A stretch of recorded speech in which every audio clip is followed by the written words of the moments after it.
ਵਾਹਿਗੁਰੂ ਜੀ ਕਾ ਖਾਲਸਾ ਵਾਹਿਗੁਰੂ ਜੀ ਕੀ ਫਤਿਹ। ਅੱਜ ਦਾ ਇਤਿਹਾਸ 27 ਮਈ 1710।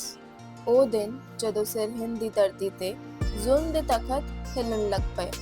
ਬਾਬਾ ਬੰਦਾ ਸਿੰਘ ਬਹਾਦਰ ਜੀ ਨੇ ਮੁਗਲ ਹਕੂਮਤ ਨੂੰ ਖੁੱਲ੍ਹਾ ਚੈਲੰਜ ਦਿੱਤਾ।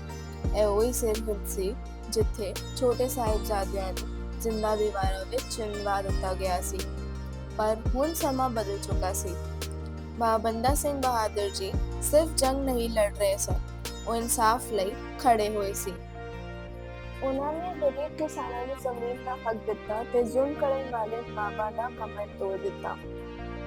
ਸੰਗਤ ਜੀ, ਕੀ ਤੁਸੀਂ ਸੋਚ ਸਕਦੇ ਹੋ, ਇੱਕ ਆਮ ਬੈਰਾਗੀ ਤੋਂ ਸਿੱਖ ਫੌਜ ਦਾ ਸ਼ੇਰ ਬਣ ਕੇ ਬਾਬਾ ਬੰਦਾ ਸਿੰਘ ਬਹਾਦਰ ਜੀ ਨੇ ਪੂਰੀ ਮੁਗਲ ਸਲਤਨਤ ਨੂੰ ਹਿਲਾ ਕੇ ਰੱਖ ਦਿੱਤਾ ਸੀ।